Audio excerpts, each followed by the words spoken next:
ఒక ఆర్మీ సేనాధిపతి హెడ్ క్వార్టర్స్లో కూర్చొని ప్లానింగ్ స్ట్రాటజైజింగ్ చేయాలి, కానీ ఫీల్డ్లోకి వెళ్ళిపోతే ఎట్లాగన్నారు. బట్ అది ఫీల్డ్లో ఎక్కడి నుంచి అయితే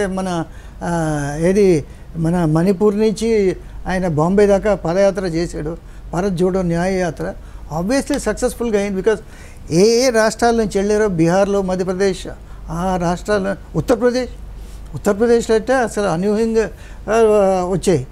ఇది ఉత్తరప్రదేశ్లో ఇండియా అలయన్స్కి ఎన్డీఏ కన్నా ఎక్కువ సీట్లు వచ్చాయి, అంటే అది సక్సెస్ఫుల్ అయింది అనేది. సో ప్రజలు కూడా బాగా ఇప్పుడు ఏంటంటే ఇదైపోయారు, ఉట్టిన మీరు గుడి కట్టేశారు కనుక మీకు పొలవమని ఓట్లు వేసేస్తాం అనేది లేదు. గుడి కట్టారు, సంతోషం, గుడికి వెళ్తాం, చూస్తాం, దండం పెట్టుకుంటాం, వస్తామని, దానివల్ల మీకు ఓట్లు వేస్తాం అనేది ఏమీ లేదని చూపించారు వాళ్ళు. రైట్, శ్రీరామ్ గారు మీరేమంటారు? ఇక్కడ పర్టికులర్గా మన రాష్ట్రానికి సంబంధించి తీసుకుంటే కూటమి, అంటే కూటమిలో జనసేన కావచ్చు, టీడీపీ కావచ్చు, గతంలో కలిసి పోటీ చేయలేదు. గతంలో కూడా మీరు యావరేజెస్ గమనించుంటే దాదాపు 40 అసెంబ్లీ స్థానాలలో కేవలం అంటే 2000, 3000, 1000 ఇంత ఓట్ల మెజార్టీ. అంటే ఆ రోజున జనసేనకు ఆ 40 స్థానాల్లో వచ్చిన ఓట్ల కంటే మెజార్టీ తక్కువగా ఉంది ఆ రోజు.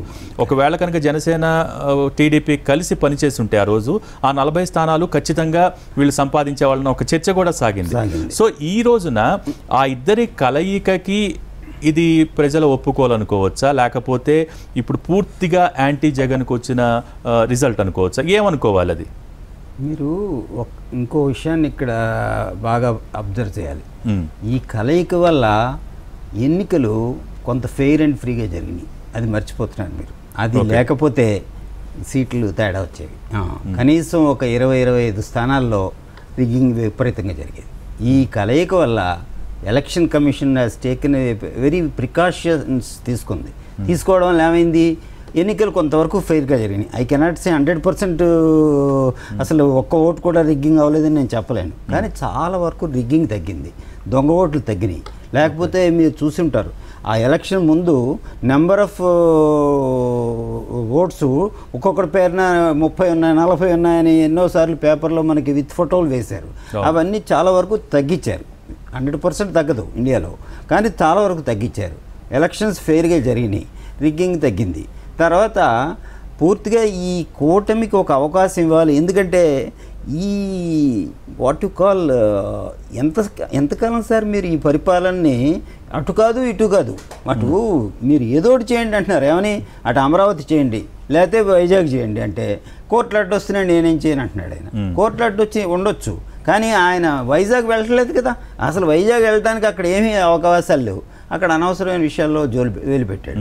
అది చాలా వరకు అంటే అనేక ఫ్యాక్టర్స్ సార్. ఈ మధ్య వినిపిస్తున్న విశ్లేషణ అభిప్రాయాలు ఏంటంటే, గతంలో ఆంధ్రప్రదేశ్లో ఒక జాతీయ పార్టీ, ఒక ప్రాంతీయ పార్టీ మధ్య పోటీ ఉండేది. ఇప్పుడు 2 ప్రాంతీయ పార్టీల మధ్య బలమైన పోటీ ఉంది, ఇప్పుడు వైఎస్ఆర్సీపీ టీడీపీ మధ్య. ఈ తమిళనాడు తరహా పాలిటిక్స్ అనేవి ఆంధ్ర రాజకీయాల్లో మనకి ప్రతిబింబిస్తాయి భవిష్యత్తులో. అంటే ఒకసారి వాళ్ళు, ఒకసారి వీళ్ళు, ఒకసారి వాళ్ళు, అంటే ప్రజలు కూడా ఖచ్చితంగా ఒక్కొక్కసారి ఒక్కొక్కరికి అధికారాన్ని కట్టబెడితే కనుక ఖచ్చితంగా మనకు ఉపయోగపడుతుందన్న రీతిలో ఉంటుంది భవిష్యత్ పాలిటిక్స్. అలా ఉంటాయని ఒక అభిప్రాయం వ్యక్తమైంది. ఎంతవరకు మీరు ఏకీభవిస్తారు? అలాగా ఇక్కడ చూడాల్సింది అదే. మనం తమిళనాడులో క్లియర్ కట్ ఇది వచ్చేసింది, ఏది MGR, non MGR, DMK, AIADMK. అలాంటి నుంచి బీజేపీ ఏం చేసింది, అన్నా డిఎంకేని స్మాల్ ఫిష్ బిగ్ ఫిష్ తినేయడానికి ట్రై చేసింది. ఇప్పుడు అన్నా డిఎంకే చూడండి ఎంత వీక్ అయిపోయింది అక్కడ. అలాగే ఇప్పుడు ఆంధ్రప్రదేశ్లో 2 ప్రాంతీయ పార్టీలు ఉండవు, ఒక ప్రాంతీయ పార్టీ ఇంకో జాతీయ పార్టీ అవుతుంది, లేకపోతే 2 జాతీయ పార్టీలు కూడా వెళ్ళిపోవచ్చు. ఇప్పుడే కాకపోవచ్చు ఇది, బట్ ఆఫ్టర్ ఎంసీబీఎన్ అంటే అలా ఎలా అండి. ఇప్పుడు జనసేన ఎస్టాబ్లిష్ అవుతోంది ఒక ప్రాంతీయ పార్టీ కింద. అవును, టీడీపీ సరే జాతీయ పార్టీ అని చెప్పుకుంటాం, కానీ మన ప్రాంతీయ పార్టీ ప్రాంతీయ పార్టీ. మన దేశంలో జాతీయ పార్టీలు లేవు సార్, కమ్యూనిస్టులే జాతీయ పార్టీలు కాదు. ఇప్పుడు మీరు ఇంకా ఈ జనసేనను టీడీపీ జాతీయ పార్టీలు అంటే అది నడవదు. ఓన్లీ థింగ్ ఏంటంటే ఈ జనసేన, తెలుగుదేశం ఉత్తరోత్తర ఎంతవరకు నిలబడతాయి, ఈ కేడర్ని నిలబెట్టుకోగలుగుతాయి. వాటి ఇప్పుడు మీరు చూడండి, ఇవే పార్టీలు విడిగా పోటీ చేస్తే మళ్ళీ మారిపోతుంది